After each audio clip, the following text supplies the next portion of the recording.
699, is that the one everybody's supposed to come to?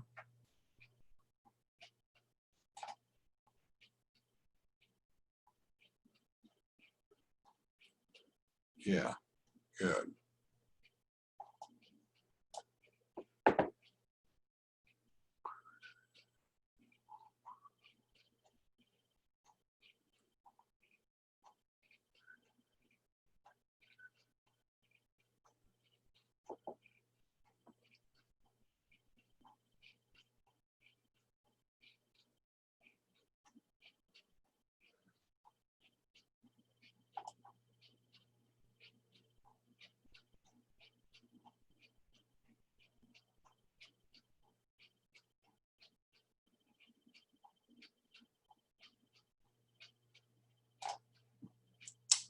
See if anybody can get there.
Hi, Tom.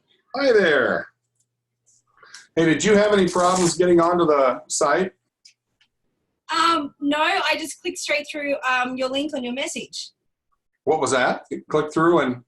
Yeah, just on the link in the message you sent with the reminder Perfect, message. perfect. Yeah, so there I'm looking at my Zoom account and I'm going, wait a minute, where's that meeting? It's supposed to be there so I can start it. And so I went out and I fortunately sent myself a test one and I was able to go and open it up and I'm going, dang, I was just getting ready to go and test it to see. So you are my test. Thank you. There you go. It works. My God. From Australia. So, how did we get together? How did you find me? I think I've seen you on, might have been in one of the groups that I'm in. I'm not too sure. Actually, I've been getting your emails. Awesome. That's originally where. So I think I've seen something because I'm an emotion code practitioner myself. Perfect. Perfect. And so I'm very intrigued in learning about what other practitioners are doing and if they're creating a business or what they're doing and stuff like that. So, and I've been getting your emails and I must say, I don't open very many emails, but I opened yours and I was like, oh my gosh, I need to start following this guy. So I thought I need to jump on and... Where are you located? In Brisbane, in Australia. Okay, so I'll put a bug in your ear.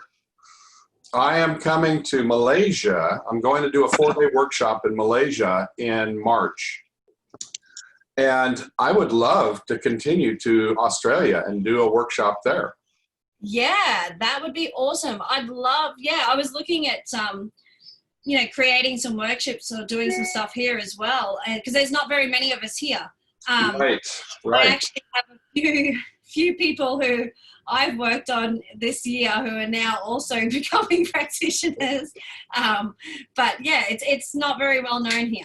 So, well, if we need to talk then and we need to figure out what we can do, because if I'm halfway around already, I already have I'm trying to put it together. I'm doing a 4-day workshop. I mean, it's literally, it's levels 1 and 2 of my program that I use Dr. Nelson's stuff in addition to my stuff. Yes. Yep. So when you see some of these things, that would be a great workshop to do. And I would love to come to Australia. Give me an excuse to come and be able to see that. And I think I can do a couple of workshops there. So yeah, for sure. I mean, it's really becoming a lot more open tier with people.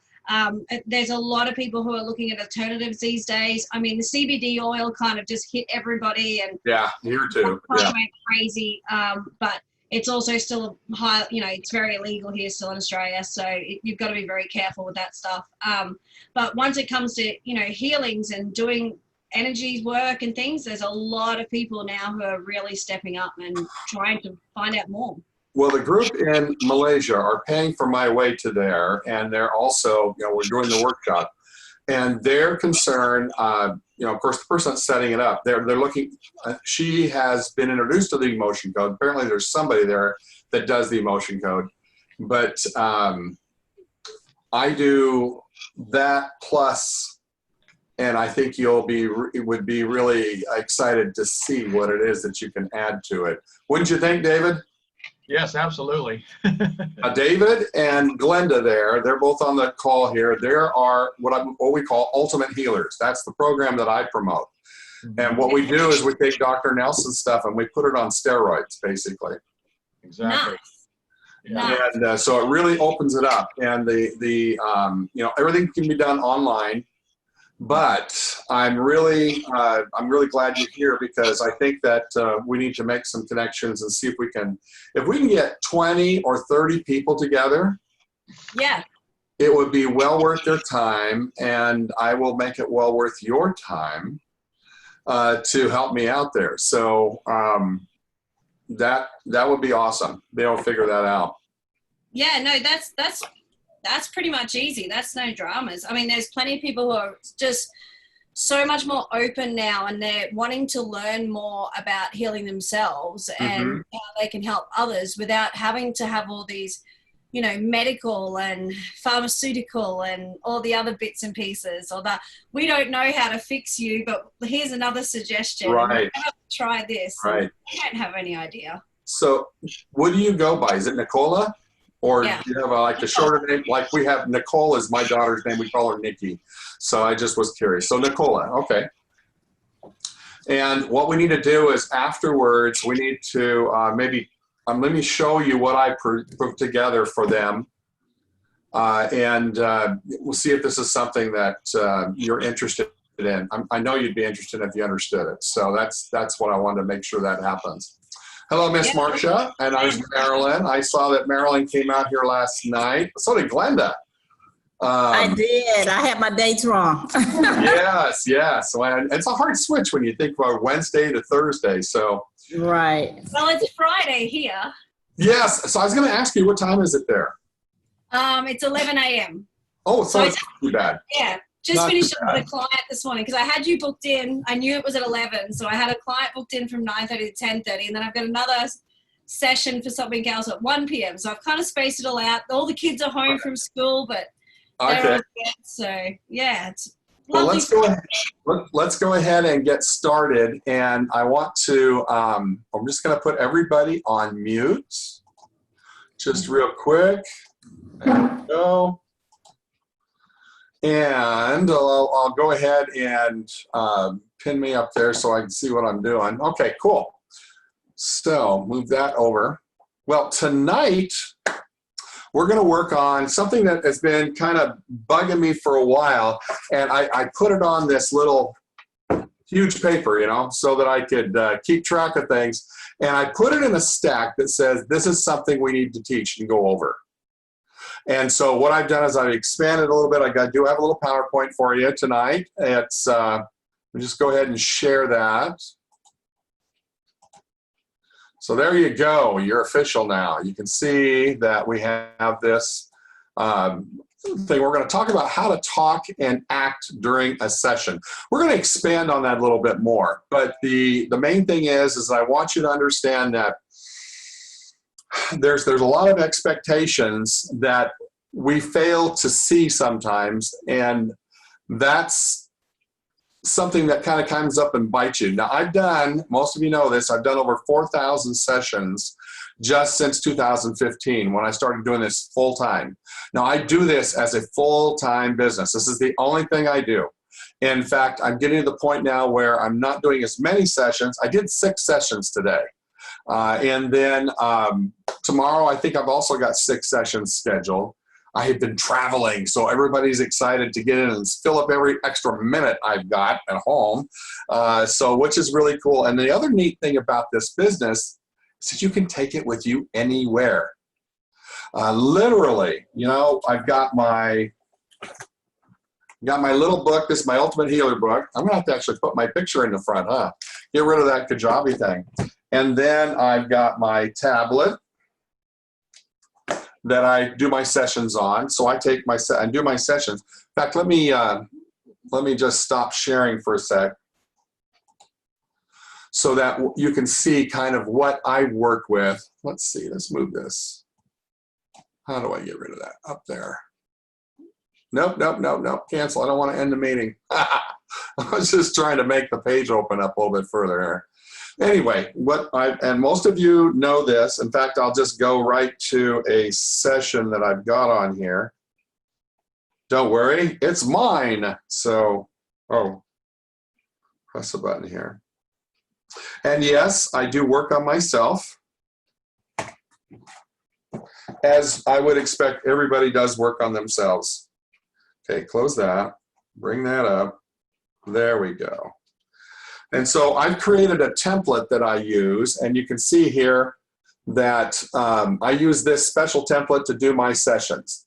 That's just the way that I do it. And of course, the Ultimate Healers have access to all this stuff, and I don't know if they continue to use it. That's up to them, but some people use, they have iPads. I don't. I use the regular Android type machines, and this particular tablet, which is called the Remarkable, and I know that a couple people have gotten it, and it's about $500. You get it through, it's a place in Norway. It's called The Remarkable. If you're on Facebook, you'll see little ads for it.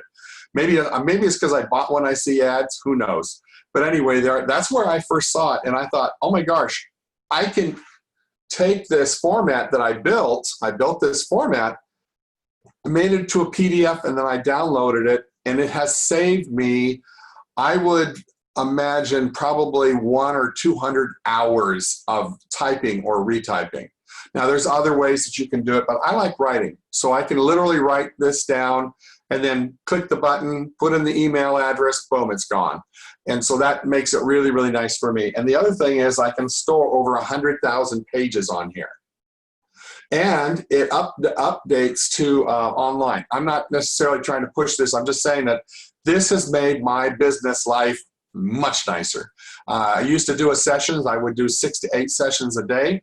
And then I figured 20 minutes to input the session into a format I could send out to my clients. And I was giving myself an extra 2 hours of homework. And I'm thinking, I was dreading the days that I had a lot of sessions. Now it's no big deal. I just send it out and away it goes.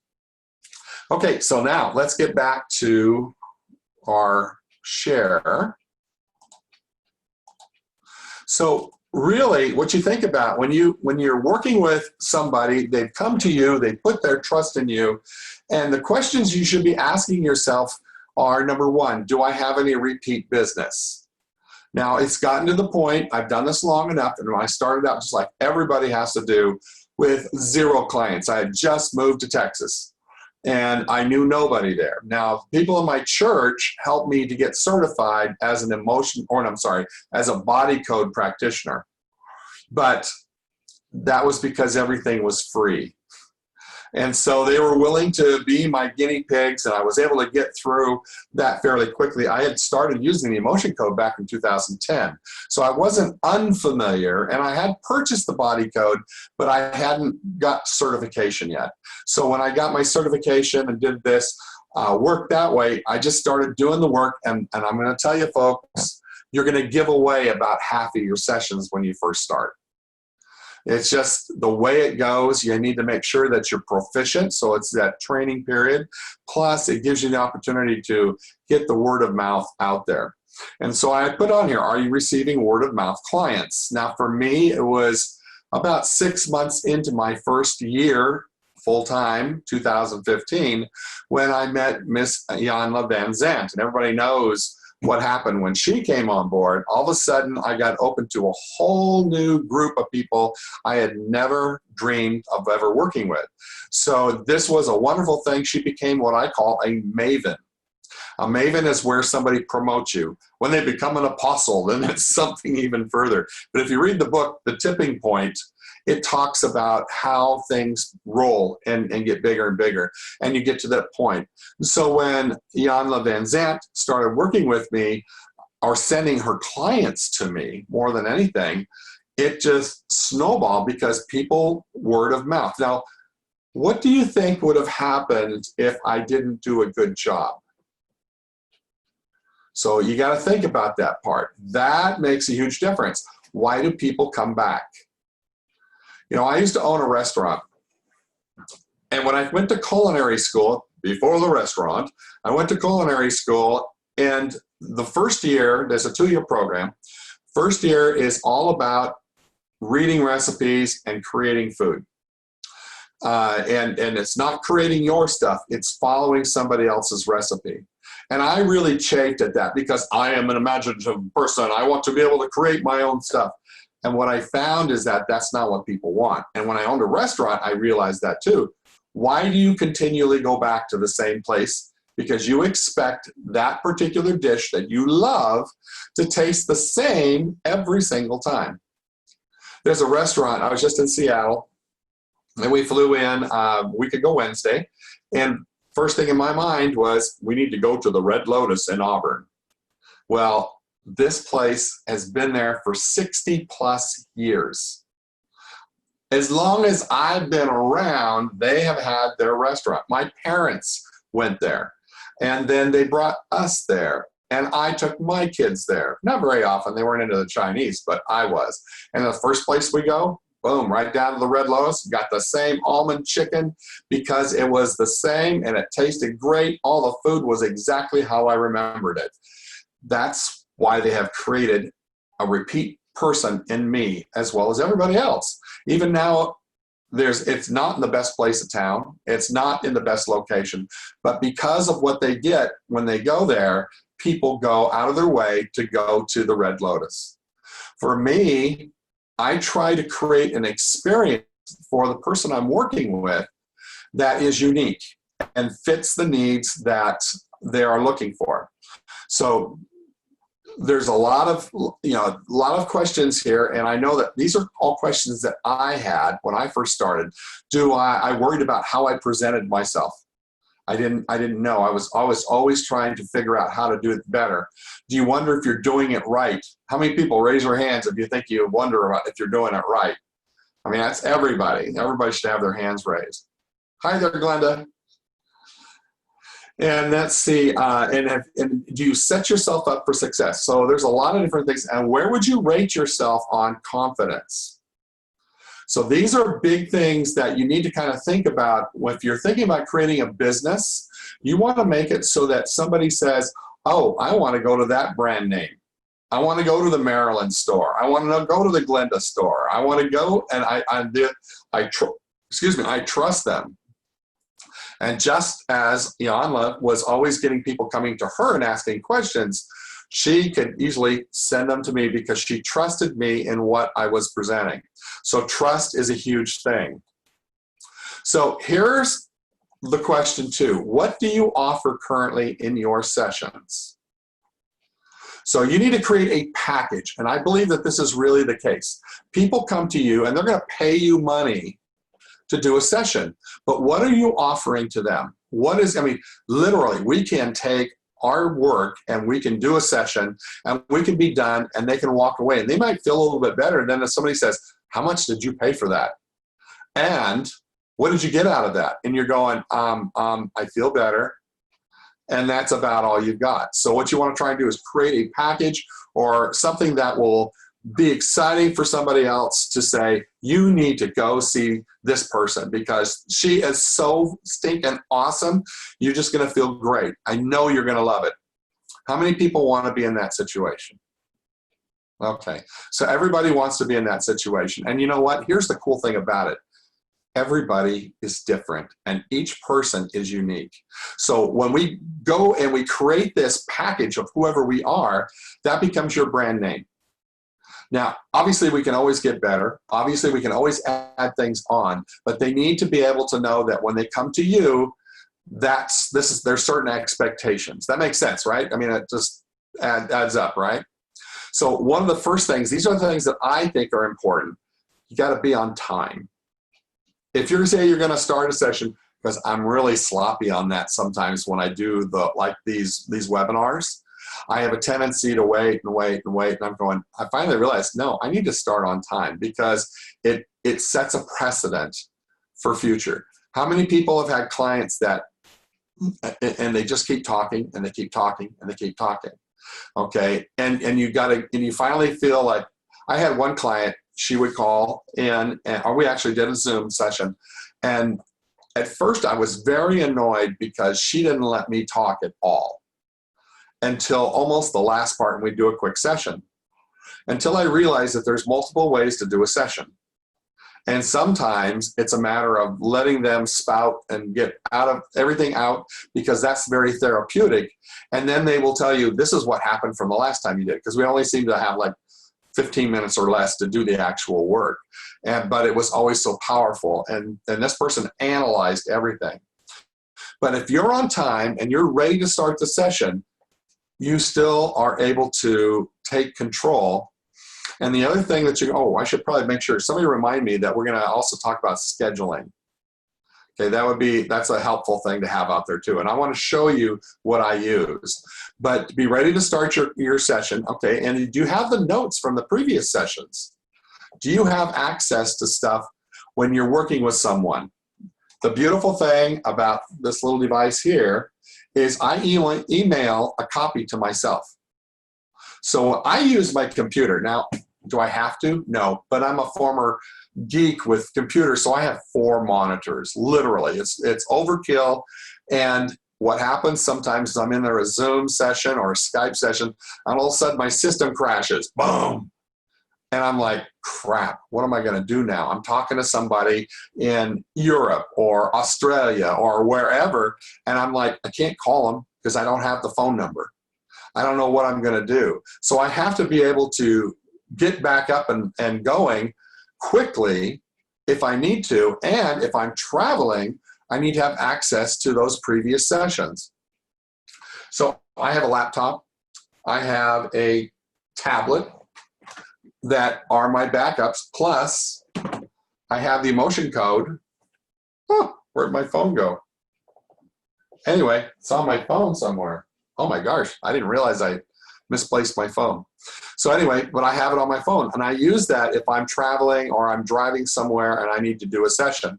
Or if my machine craps out on me here, I can quickly set Zoom up on my little phone and I'm back up in business because they're going to call me back.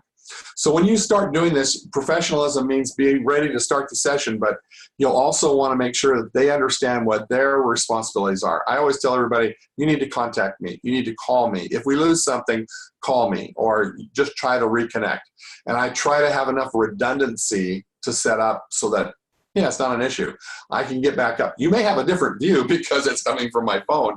You may get the salamanders up there, or you may, get a different look of my room. But this allows you to keep going. Any questions on that? Pretty straightforward, huh? Okay, so do you send your clients summaries? Now, there's a couple reasons why I send summaries. One is that I like to have them know that they've got something tangible in their hands. So when they purchase a session or a package, depending on what they do, and most people buy packages from me, then I can always have that copy that I can show them.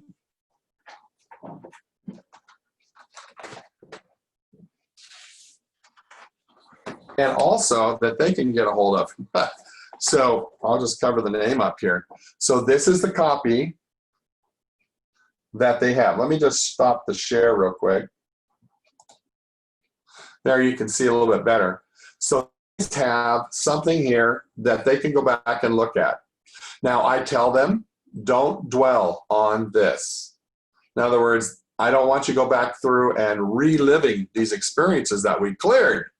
So there's some people feel like they're not going to send a session to them because they don't want to screw them up that way. But I feel like if they're paying me money, I'm going to send it unless they ask me not to. Or you can ask first-time sessions. At the bottom of every first-time session, I put, first session, so I know which one it was. Plus, I always add up here at the top, I always have this person was 57, 4 children, and has grandchildren. So I also put their birth date. So usually I can see when that was. Now this particular file, let's see how close I am. Yep, I did. Look at this. I put first session right on it. And you can see this is back in the days when I hand wrote them. Handwriting works fine. You can take a picture of it. Now look at the date up here in the corner. I don't know if you can see that. That's 11/18/2016. That was the first time this person had a session with me. So we are looking 3 years right now, right? I blow you away. This is her file. All of these are sessions that she paid me for. And she's a repeat person. We had a session today, which is why I had her file out. Now, I recommend that you keep track of everybody's stuff. So I create a file for them. The only thing I have in the file is I put up here, I'll put their name and I'll put their phone number and I'll put their email address.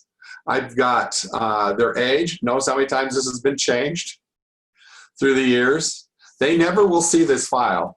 But then I put in a little jacket here that allows me to keep track of the sessions and all the payments. Look at this. Okay, so there are 3 pages with 8 packages on each one. That kind of gives you an idea. And sometimes I have people that come back. I had one person today, I did a session for them in 2015. And they finally realized from their family that they needed to come and actually get a package and work with it themselves. Is this helpful?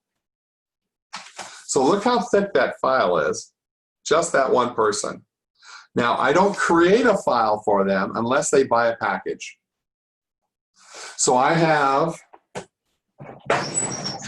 another file. Tom, what is a package for you? What does a package entail? A package is 4 sessions. So I do an intro. Now we had a very interesting conversation lately. I'm trying to remember who I was talking to. Oh, it was the cruisers. So we went on a cruise with Dr. Nelson. Anybody who's certified can go on these cruises. So yeah, you missed it. So we're doing another one going to Alaska. Hey, that's far away from Australia. So what we do is when they buy a package, that's when I create a folder. This folder holds all my singles. One-time wonders, basically. And I keep them alphabetically. Now think about this. I've done over 4,000 sessions since 2015. My first one in here, I'm not doing this to brag, folks. I'm just telling you how to build a business, is 9/30/15. So if you think about that, all the sessions that I've done, these are the only ones that are singles. So when I work with somebody, I know that I'm going to probably, if I do it right, I'm going to probably work with them long enough that I'm going to make probably at least $500. And some people I've made several $1,000s working with them and helping them do what they need to do periodically through their time frames. And I think that you all know that this work actually makes a difference in someone's lives. So there's just different things that you can do. Okay, so now that we've talked about files and what you need to have that way, let me share again. Okay, so do you have a disclaimer set up? That's an important thing. We talked about this at one time. Professionalism and expertise. Now we're talking about save your butt because we're not doctors. We do not prescribe. We do not diagnose. We do, however, do whatever we can to release the energies that are causing that. But you need to let them know right up front. And what I do is I figure Dr. Nelson knows what the heck he's doing. On his website, he's got a little spot down there that has the disclaimer. So I took that and put that on my website. And then, of course, we also have the, let me just see here real quick here. Let me just bring this on here so you can see. This is my website. So when someone goes out and they schedule and they go out and they see what's going on and they choose the particular session that they want to do. So let's say we're going to do a Zoom session, doesn't matter. And if they go out and I'm setting it up for me, so it's recognizing me. And I'm saying, okay, on the 30th, I've got, or let's go to another time frame, one that I got a crap load of stuff out there. I noticed that on January 10th, I still got a bunch of them out there. So say I want a 10:30 appointment, and this is based on Arizona time right now because that's where I am. And I click on that, and then I say continue. I have to put in my email, and if I'm already in there, it'll just say, oh, I recognize you. And the notes, but down here it says, I have read and accept these terms of service before they can schedule. So in this terms of service, this is where you hope it all works. There we go.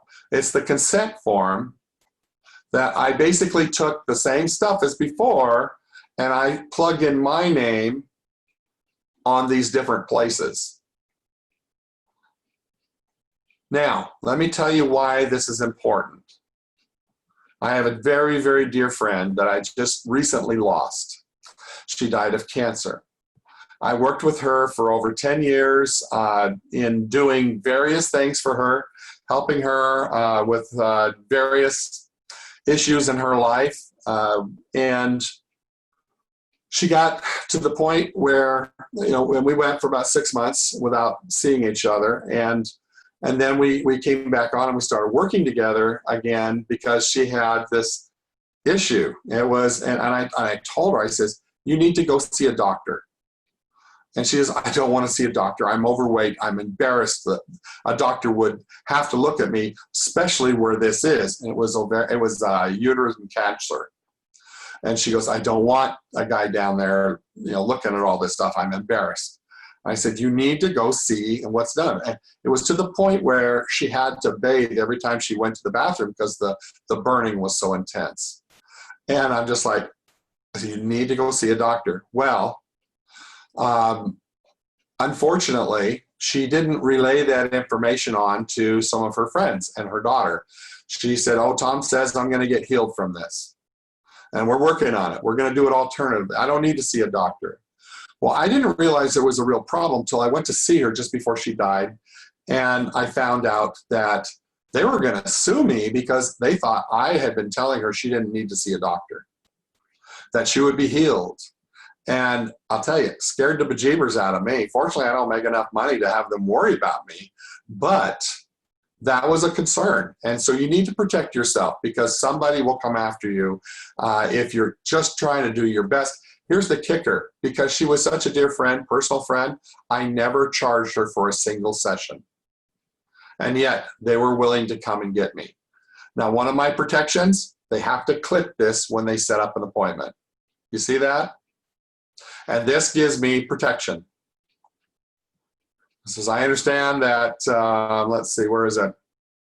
There it is. I understand that these sections are confidential, honestly. No, that's not it. Okay, I understand that if I have health concerns, I am recommended to seek advice from an appropriate medical practitioner before making any decisions about my health, and that this information is offered as a service and is not to replace any medical treatment. So make sure your people understand what's going on. And you guys are welcome to plagiarize my stuff that I put out there. Just go out to there, make a copy. It's literally just copy the whole page, save it to a Word document, and alter it however you need or whatever you need for what, for this here. Right. Second one, I understand that releasing draft emotions, correcting all this other stuff here. Tom Heintz is not a substitute for medical care. This information is not intended as medical advice and should not be used as medical diagnosis or treatment.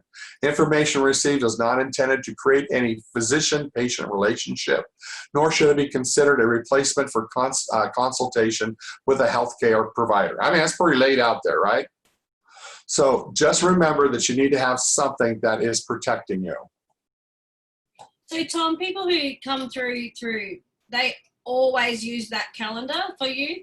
And if they don't and they come to you, do you then refer them to book in through that calendar? Like you don't actually take the booking yourself, you get them to do it? Well, I do periodically do it myself because I have access to go in and just schedule it in. Do you want to see that scheduling system? No, I was just thinking clients who just use word of mouth or not coming through online, just coming through in person or things like that. They're not booking in online, if you know what I mean. They're booking in with you one-on-one in person. So would it be more recommended that you say, hey, look, I'm going to send you an email or I'm going to send you this and for you That to would go. that's an excellent idea. That's an excellent idea. And I agree with you. I have been lax with that because somebody wants to get in there and they can't find a spot, I'll slide them in. But you can access that from the website too. So that it is on there. You don't have to be in a scheduling to see that. In fact, let's look at that again real quick here.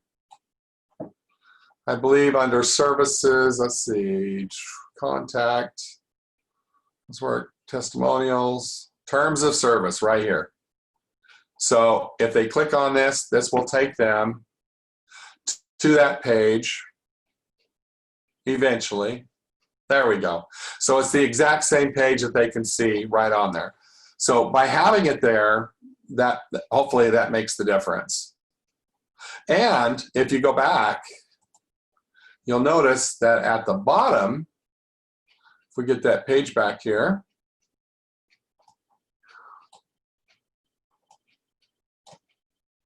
let's see, terms. Oh, I used to have that on the bottom. Maybe I need to make sure I stick that back there too for me. It talks about the same thing that should be at the bottom here. Okay, well, I better make sure I got that there. So this is good for me too. Sometimes you let things slide and that's not a good thing to do. Okay, so how easy is it for your client to schedule an appointment with you? I live by my scheduler. Literally, if I don't have a scheduled spot, I'm thinking I can take a nap, I can work on another project, I don't have to be at the house. And my scheduler, I use Vcita, V-C-I-T-A, I use that because I can set the parameters for someone to go ahead and schedule for me. Now, if you want to see that, we can maybe set that up in another session or something like that. So let's just go but does this make sense so far? So you want to make sure that you offer something in a session, kind of a recap, that since they're paying you money, find out what they expect from you. If you have established yourself before as a package, then they know, someone else can tell them to go out there and find the right stuff. I mean, how many people here, I know that Marilyn, you were a referral. And we don't have a whole lot out here tonight, but other people were, that's how they find me. I don't advertise. It's either that or they've been to an event that I've conducted or been at. So let's see, let's move on here. So this is what I try and do with the client. This is part of my care package, you might say. First of all, I want to always make sure that I put them at ease. And a lot of times, you think about it, a lot of times people look at us and they say, what is it that you're doing? It's witchcraft, it's priestcraft, it's voodoo. And in fact, I think voodoo is probably the most common one that people use. And in reality, it has nothing to do with that. So what I try and do is I try to help them understand where this came from.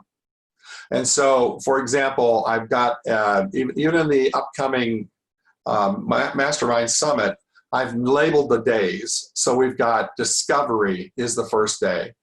And what I try and do is, how did this come about? I tell them about Dr. Nelson. I tell them about muscle testing. I talk about quantum physics. I talk about pulling the woo-hoo or the woo-woo out of this particular type of work because it's becoming more scientifically accepted.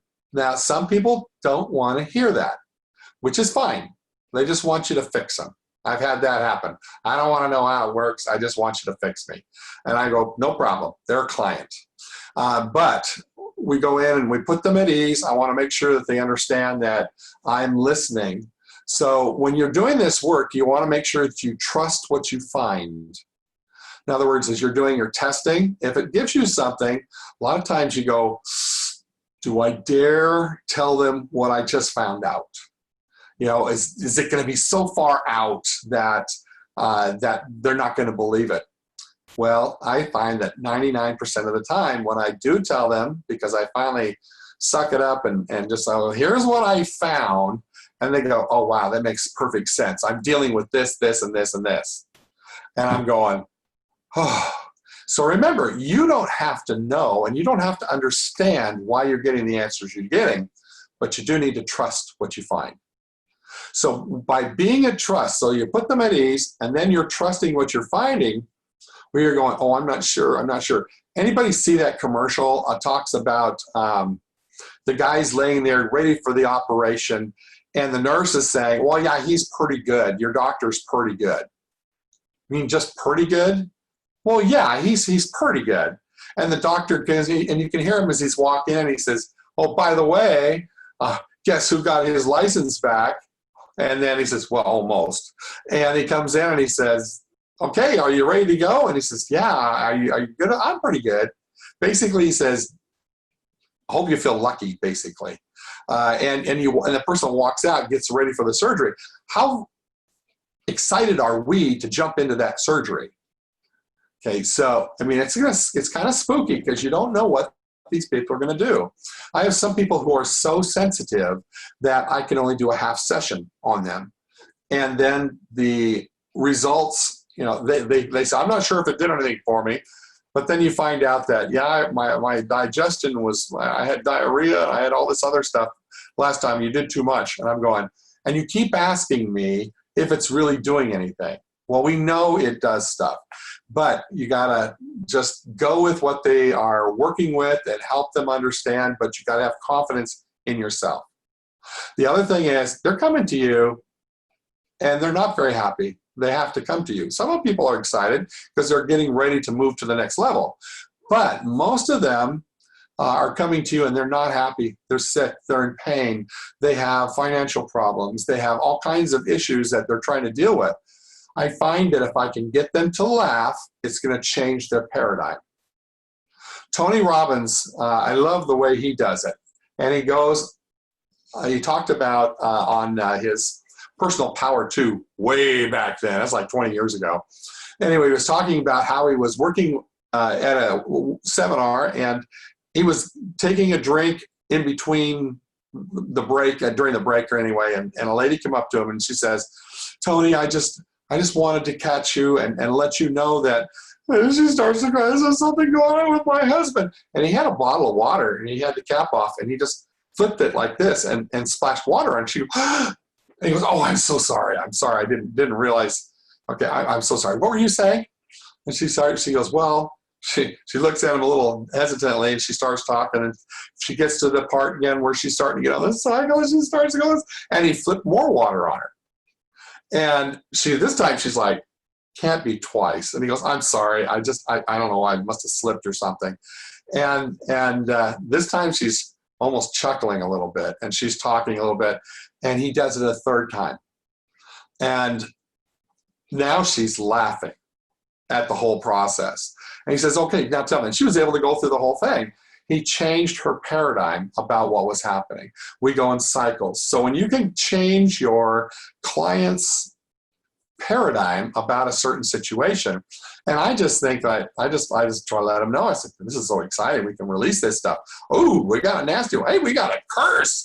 You are so lucky. Let's see, what kind of a curse do we have? And we'll check the chart and we'll go, oh man, this is self-inflicted. Those are the best kind. So we'll find out, and we find, yeah, this is a curse of invisibility or whatever it is. Nobody's noticing you.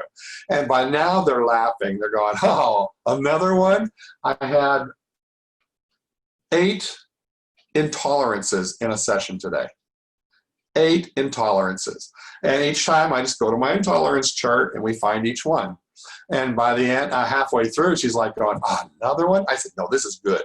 I said, this is good stuff because we're clearing this. We're helping you. And her particular thing was helping her become her own archangel, which means helping you not have to depend on somebody else, but you yourself can be an archangel to yourself and to others. And so we looked at it, we changed the whole paradigm. So by the time we got through, we had, there's another one, there's another one, there's another one. In fact, that's not the right one. Okay. So anyway, it doesn't matter what it was, but you understand what I'm saying? That alone is going to make a difference for them in how they look at things. Number 4, give them hope and perspective. Once again, what happens when somebody gets a despair statement? A despair statement or a despair anchor, for those of you that aren't aware, is something that you've told yourself at one time, believing it completely, enough that it goes into your programming, but it's completely untrue. It can be called a despair. I call them despair statements, despair anchors, limiting beliefs, whatever it is, it's in your programming. So when we come across those, I do it in a situation, I did it in a format that I say, how many do we have? Oh, we got 6 of them. And so we got 6 despair statements. We go to the despair statement chart, we start going down through them, and they're going, oh my gosh, I can't believe I thought that. I said, can you see where this made a difference? And they go, yeah. I said, now let's get rid of them. These are no longer allowed to be used. And so they can feel the difference because we're giving them hope and perspective. Remember, everybody makes mistakes. Every one of us has issues. And so it's a matter of understanding it from a different point of view. Last night, I was at the San Diego airport. It was 10:30 at night. No, not quite. 10 o'clock at night. Anyway, they were talking about the flight. I said, how many people are on the flight? He says, well, we got 140 seats and we got 70 people. He says, it's half full or half empty, depending on your point of view. And I thought, interesting. If you are owning the plane, you probably say, well, it's half full, right? At least I'm making money. And for me, I'm thinking it's half empty. How cool is that? Because now I don't have to worry about somebody sitting in between me and my wife. So anyway, it's just a change of your perspective. The goal is to bless their lives. And we do that. We can't heal them. That's not our job. But we are there to remove the blocks and give them the perspective so that they can move forward. You know, I've been dealing with this. I've been working with this happiness factor thing, and you guys really blew me away. Those that were at the Ultimate Healer Retreat, because I gave you the test and you came back with 90s and 99s, and I'm going, geez, I had a 63. I'm going, how could that possibly be on this score? 100 is the top. And then it dawned on me, this is the potential that you currently have to be happy. The potential. It depends on what you put into it. It depends on what is your part. So if you look at that, you guys are wide open. There's no reason why you shouldn't be happy. But yet, it's up to you. So confidence in the tone. Oh, yeah, the tone of voice, everybody. Remember that. It's the tone of voice. It's the tone of voice that you're dealing with. Sorry about that typo there. Isn't that exciting? But now you'll remember it because it was the tone of voice. So anyway, your tone of voice will give them confidence in what you do. Remember, I was at a Dr. Nelson seminar, and he said, and you were there with me, Marilyn, when he said that he had two different practitioners. Somebody was telling him that they had two different practitioners.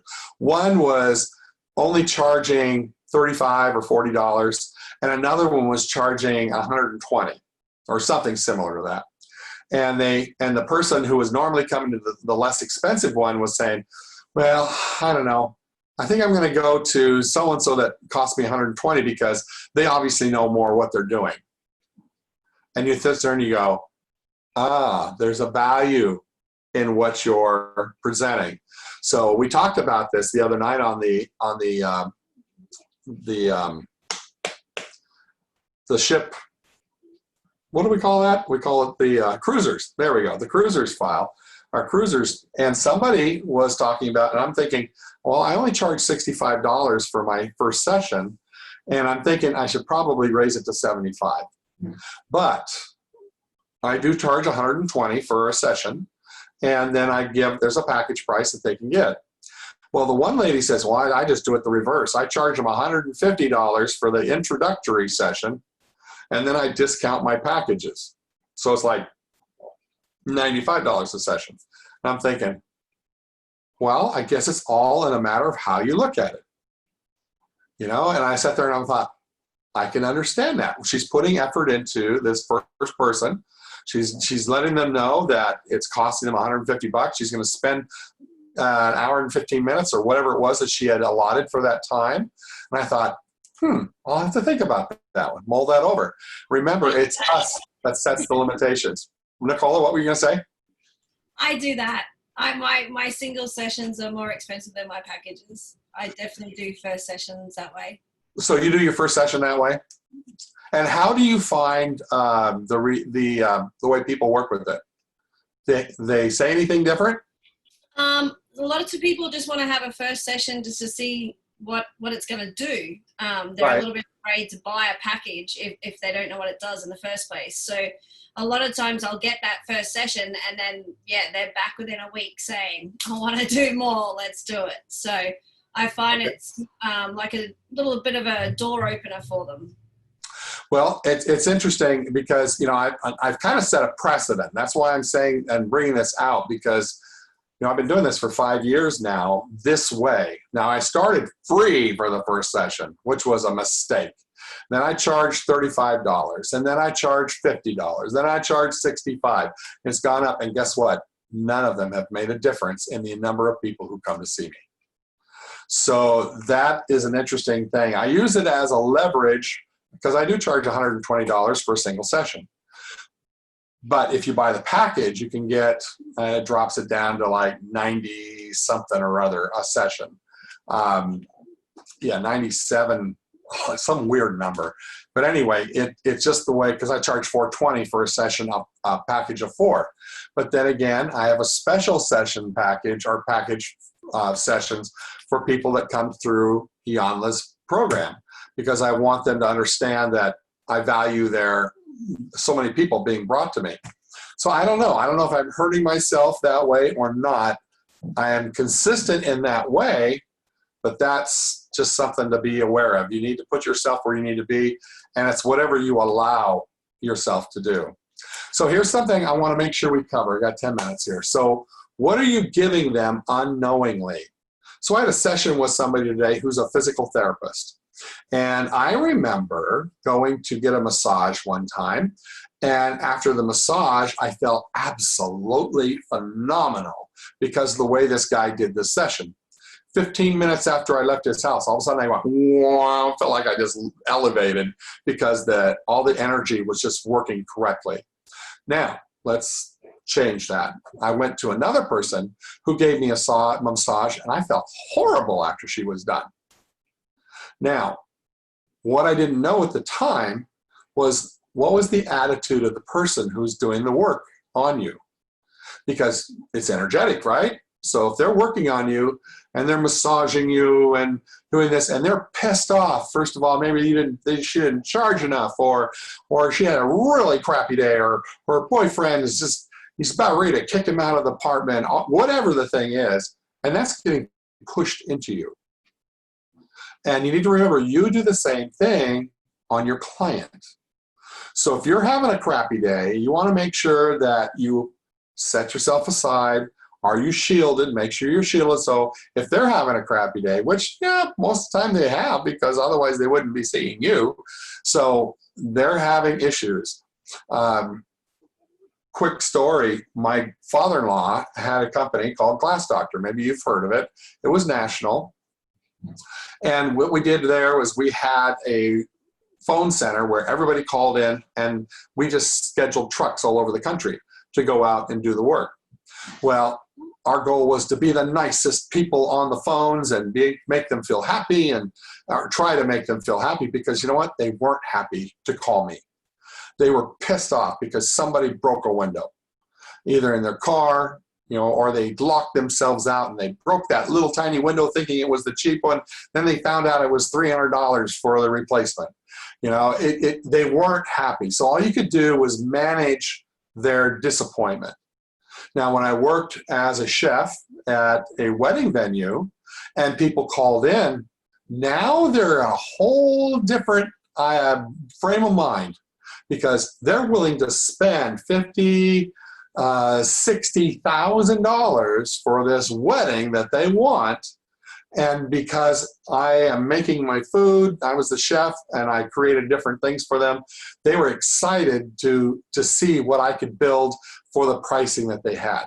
Different point of view. They got to choose where their money went versus being forced into it. So you need to remember that you are the person that they're coming to. They may not be exactly happy until later on, until they find out what you can do. Then they get excited about it. But just be aware of your attitude, and remember that you are broadcasting. If you have a crappy day, you're going to broadcast that out. And they're going to say, ooh, I don't know what's wrong with that guy, but I'm not going back to him. I'm going to find somebody else. Okay, so what are poor or bad working manners? Rudeness, not being present. I don't know if you've ever had a session done where the person is like, oh, they're working.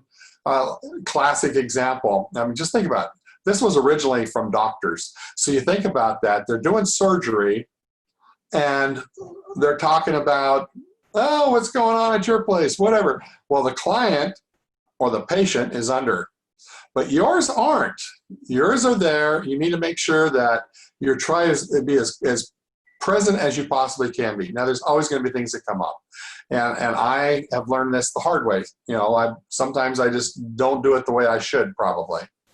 Another thing, preconceived ideas about the client or the condition. So they're trying to tell you what's wrong, and you're thinking, oh, that sounds just like this, this, and this. I know what the answer is to this one. So you go ahead and you do that preconceived. Well, the client picks that up. You're disrespectful to maybe what their thoughts are. I've been guilty of these things, but I'm just saying, folks, this is what makes the difference. Cold attitudes, inadequate listening skills. You're not listening to me. You realize that when they expound on what their issue is, or we bring something up, and they're going, oh, this just popped into my head. Bingo, you just hit the jackpot, because they're telling you what actually the problem is. And I test, and I said, is that what did you just, because I didn't know the answer. She just brought this out and she explained this. I'm going, that's it. That's the answer. And so inadequate listening skills, listen to them. Disregard for the patient's fears. Had a client, this is one that I couldn't give her the summary, because she would take it and she would go over every single thing and relive it. And finally, her friend called me and said, you can't give her a summary. I don't care what you do with it. You can put it in your file, but do not give it to her. She still insisted to come and have the sessions done in my office, but she would turn her head away from the screen so she couldn't see the screen. I'm thinking, why are you here? We could do this work without you being here. So you got to be aware of their fears, just so that you can make them feel at comfort. Blaming the client for not healing, not enough faith. I saw that happen. I had a friend who explained that. He was kind of an energy healer, and somebody went to him, and I guess, I don't know if they had cancer or what the issue was. And when the person died, he told the family, well, they just didn't have enough faith. And that's why he died. And I'm thinking, oh my gosh, talk about bury your chest and let them bury the knife. You know, the thing is that we do not blame anybody for not healing. It's not about, you know, and maybe it is enough faith, but it's not your job. Your job is to do this work and have the faith enough in what you're doing that anything that can happen can go ahead. I mean, I had 2 people die. Really drives me nuts that I couldn't do more. Actually, 3 people, all of them from cancer. I couldn't do anything about it. It was very frustrating for me. But that's what happens. Blaming another practitioner for not knowing enough. You know, how many times do we do that? Oh, yeah, if you'd only come to me, we could have taken care of that. Everybody needs to understand that you are guided to where you need to go based on what that person knows. And quite frankly, God makes up the difference. If you don't know enough about a certain aspect of it and you get this impression that it needs to be this and this and this, that intuition came from, not from you, but from something else. We did that intuition practice at the Ultimate Healer. That was pretty exciting, wasn't it? It was. Then we did the session with the panel session. And Nicole, you weren't there. So what that was is where we had, Dr. Nelson did this at one of his events that Marilyn was there with me. And basically all you could do was tell the person, you paired up with 2 people, and you thought of somebody in your head, and all you could do was give the other person a name. And they had to tell you everything they picked up on just from that name. Now, usually you could tell whether it's man or woman, and that was it. But it was amazing the intuition that you picked up when you got that name. Well, we did kind of the same thing at our Ultimate Healer retreat. And then what we did, after everybody had seen what the intuition could do, we set up a panel where we had somebody who really needed help, and they would explain quickly about what they needed to have or what they were experiencing. Everybody asked a simple qualifying question, and then we gave them feedback of where we should go. And it was amazing to see the directions, because, well, stuff that I didn't pick up, somebody else picked up, and somebody else picked up, and we were able to make a huge difference. So that was kind of what we're dealing with there. So how do you get a good working mannerism to work with somebody? You got to have compassion. If you don't have compassion for your people, your clients, or your patients, they got to be treated with compassion. And you have to be honest with them.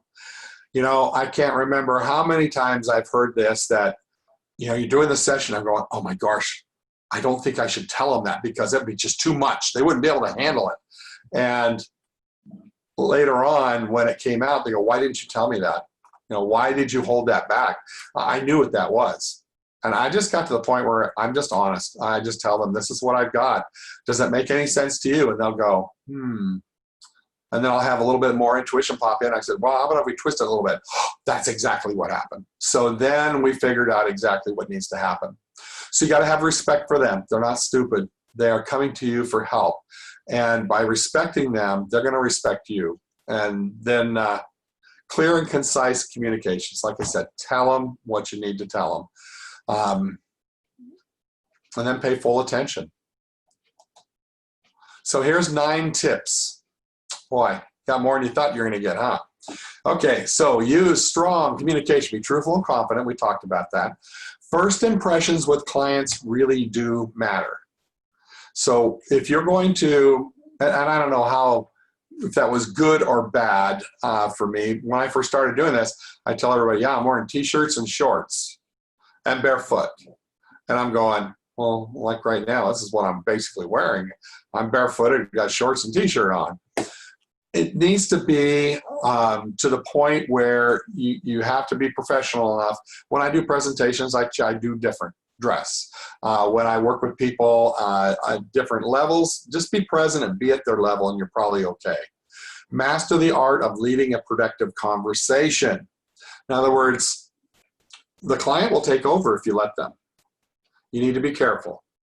And they, and if they're not, sometimes I let them watch the screen if they're sitting here next to me. I tell them, I said, you got to make sure you don't choose something because that's what we're going to pick, whatever you think it is. And when we've tested, and sure enough, that's what happens. But in reality, it should have been something else. So let them watch if they want to watch. Just tell them, just don't choose anything. Just look at the chart, and we'll go from there. So be an active listener and present in the interaction. Don't overlook the power of body language. So if you are falling asleep, which sometimes happens when you're working with somebody, you got to make sure that your body language is going to be there. Everybody knows that I yawn sometimes when I'm releasing energy. A lot of people do. Remember Harvetta? She burps. So everybody releases in a different way, and it's perfectly okay. It's unique for you. But I had one mother, actually, of the regular client. She periodically got a session, and she goes, Tom must have been really tired because he was just like yawning all the time. I think he was bored. And her daughter, fortunately, knew me enough. She goes, no, Mom, that's how he releases the energy. So you need to make sure that they understand what it is that's going on. Otherwise, oh, yeah, he fell asleep during the session. He was always yawning. Misunderstanding. You got to make sure you're clear. Value your client's time as much as your own. So that's important. Make sure that you remember that they are spending time with you. I have a tendency to talk too much. I hope that it's beneficial because I try and relate stories. I know that people learn in different ways. So just be aware of where you are. Validate your client's concerns. So, they're there for a reason. And if you can help them, that's great. But make sure that they understand that I believe you. And if somebody's if one of you does a session on me, I'm never, ever going to say, oh, that's wrong. Oh, that's not right. I didn't test the same. That's not the way it works, folks. We're all different. Each one of us picks up on different things. I value somebody else doing a session on me because I never thought of that before. That's their expertise. So any comments, questions, discussion anybody wants to have quick? Was it pretty straightforward? Did it help? I think you've done a great job of explaining a lot of that. It's fantastic. Well, this is just some of the stuff that I've run into, and I have found that it makes a difference. And I don't think it's a matter of you having to feel like you are an expert. But you know what? The only reason they don't know that you're not an expert is because you opened your mouth and said it. So you need to just remember that being quiet and listening, just ask clarifying questions and do your work, and don't hesitate. And you can, it's perfectly fine to go, let's see, what was that? And say, repeat it in your mind. Nope, that's it. Okay, so I was listening to somebody the other day, and they said that when they're working and interviewing somebody, they only have 2 answers that they will accept when they're considering hiring somebody. One is, I don't know that, but I will find out. That's an acceptable answer. And the other one is the actual answer to the question they're asking and explaining why. And you got to remember, they are paying you. They're asking for help. They're hoping that you can tap into things that they can't see and make a difference. They're looking for a point of view, another point of view. So, folks, real quick, I have since you guys are here, and this is going to be recorded, so some people are going to see it. We do have the MasterMind Summit coming up on the 23rd through the 25th. It's going to be in Phoenix, direct. It's right downtown. It's a really cool place. They provide all the drinks and everything that you want while we're doing this. It's actually a place called The Department. They rent out rooms for us and for anybody else. And I was able to get a really good deal on this so that we can have a great intimate time. We're going to restrict it to 30 people or less. I would love to see my ultimate healers there. If you would like to talk to me separately about that, do that. But it's going to be well worth it. We got 3 days of what we're going to be working on. And those 3 days, let me just get it real quick here. Oh, where am I? I've lost myself. Let's see.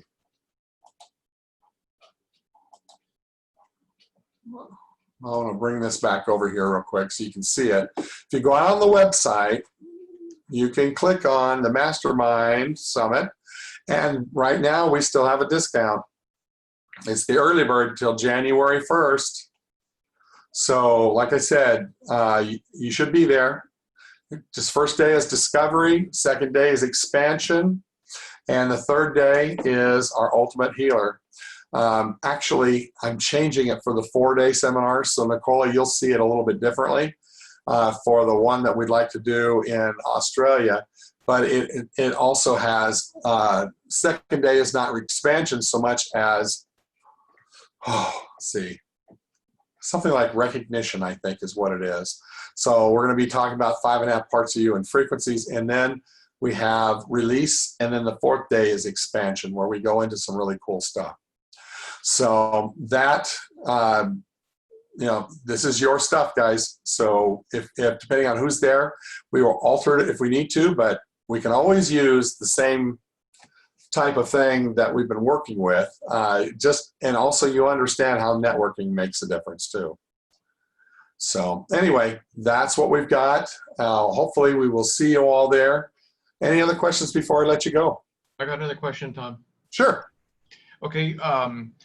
What percentage of your clients are, over like Zoom or something like that? Because I know that there are other practitioners that do a lot of things. They don't even talk to the person. It's all electronic or email or something. So I'm just curious. It's a great question. What I do, I would say half of my clients now are Zoom. Mm-hmm. It removes the barriers. I got Miss Nicola there. She's in Australia. I have quite a few clients actually in Australia. Mm-hmm. It removes that barrier. You're able to see the person face to face, even if they're down the street. It makes it so now we have a hands-on session. The other advantage to this, and this is what I do, is that when I do a Zoom, I record it. Mm-hmm. So it's easy peasy. You just go down and click on record, and you're good to go. So it's just makes it easier for Zoom. Now the phone is, I'd say, another 35% of that. Mm-hmm. So I just go through it, and when I'm doing a session, and I don't know if we've ever done a session together, but I walk right through what I'm doing. I verbalize it out loud. Okay, we're going to go to circuits and systems. Within circuits and systems, we have a disconnect. So this disconnect, let's go find out what kind of a disconnect we have. So I'm acting as if the person is right there, and I'm helping them go through. I mean, why should they even be there if you're not interacting with them? Mm-hmm. So that, and after you've done this for a while, then like 2 of them today were proxy. Mm-hmm. I just knew the information. They sent me a little text saying, I want you to work on this, this, and this. And so I do the session, and then I give them the summary. Now, of course, they would want a summary, especially if you're not having this, them there in any way. You're going to want to make sure you have something there that you can share with them. Mm-hmm. Just makes sense to me. Now, this is me. Other people, man, they don't want to give them a session, a summary for anything, because then they'll hold me liable. And I'm going, well, that's not, that doesn't happen if you have a rapport with the person. That's really what happens. And if you've been honest with them the whole time, and you let them know that, when I give my intro on my session, intro session, I talk about briefly how the system works. Mm-hmm. I've cut it way down. I used to spend half an hour. I used to blabber it all out. But now it's gotten to the point where I'm going, okay, and I've noticed it hasn't made a bit of difference as far as If they have questions, I encourage questions. If you have a question on how this is done, please ask. If you have a question on something I find, please ask. Otherwise, if it tells me I can release it, we're just going to go ahead and release it. And I want to make sure you understand that it's your subconscious that's releasing it. It's not me. It's just simply now believes that you know enough about it that it doesn't feel like it needs to keep it anymore. And so when they understand that part of it, then it's easier for them to release and to be able to understand it. Does that answer your question, David? Yes, it does. Thank you. Yeah, I love proxy sessions. I love proxy sessions because they go so much quicker. Yeah. I can do a proxy session in 20 minutes, but whereas I'll spend 45 minutes with the person on the phone. Mm-hmm. Makes sense. Yeah. Any other questions? I'd love to know, since I've kind of just jumped in your little pond over here. Yeah. Everybody is different on pricing throughout the world and all that sort of stuff as well. And I've noticed that when I first came into this, had a bit of a problem and wanted someone just to tell me how much I should charge people because and I've noticed everybody charges different amounts, but I'm curious to know sort of where people are sitting, if they're just doing healing session, like if it's just a session to remove, the emotions and things like that, or are these sessions also including some coaching and some stuff to help them get through, not to get more trapped emotion? Does that make sense? Yep. I do a lot of sessions that have a lot of coaching involved. I have done that also. I still try to stay within my time frame because I usually have a half an hour before the next one starts, which gives me a little leeway. I say 15 before and 15 after. And that gives me a little leeway to get ready. And it depends on the person, depends on their need. And I will spend extra time, especially if it's the last one or something. But I do coaching because I just know that when I first started, I tell everybody this, I had no intuition. I didn't know what I was doing, except I trusted my testing. And I know that it helped. But now the information that comes to me, I share. And that turns into coaching. In fact, I do a session, it's called a vision call. And a vision call is no clearing. All we're doing is we're tapping in and we're trying to figure out, hey, what is Nicola's goals? What are your, the more you've prepared for it, the better we are, because then we know, what are your attributes? What are your gifts? What are the things that we should be focusing on based on what your subconscious knows you're capable of? And so that's a full hour session that we spend just figuring that out. And sometimes it's a whole new direction that they never thought of before. And they get excited because they never thought they could be able to do that. Well, now we have stuff for later on that we can clear. But that's the coaching part of it. No, that makes a lot of sense. That's great. Yeah. Yeah. Anything else, anybody? Well, I sure appreciate you being here. It seems like we get the same people, which I love, and I love y'all. So it's a great deal. Everybody wants to be here. And then I get all these emails saying, we're waiting for the replay. So I'll try and get that out there as quick as I can. Well, Tom, I just want to tell you Merry Christmas. And I Thank so you. appreciate that you are willing to give us your time and your talent and to have us all be on a better page. And I just really super appreciate it. Just want to tell you. My pleasure. My pleasure. I really do. I enjoy working with you all. I was trying to think of, am I going to have enough time to put a PowerPoint together? And it's just last minute, but I won't have to put them together again and go out there on the training site. And so it's a benefit to everybody else too. So I appreciate you all being here. Wow, there's a lot more people than I thought there was. Okay, so I don't see but 3 or 4 people up on the top here. But everybody have a great Christmas holiday, Hanukkah, Christmas, whatever you want to call it. And I'm looking forward to seeing you all very soon. Thank you, Tom. It's very well. You bet. Thank you very much. It's lovely to connect with everybody on here. I'm sure we will touch paths again. feel free to stalk me. I'm sure I'll stalk a few of you. That's the one of the reasons we do this too, is so that you can network. Yeah. Yes. Awesome. This makes a difference. So, Okay. okay, everybody. Thank you. All right. Bye-bye. Thank you, Tom. Bye.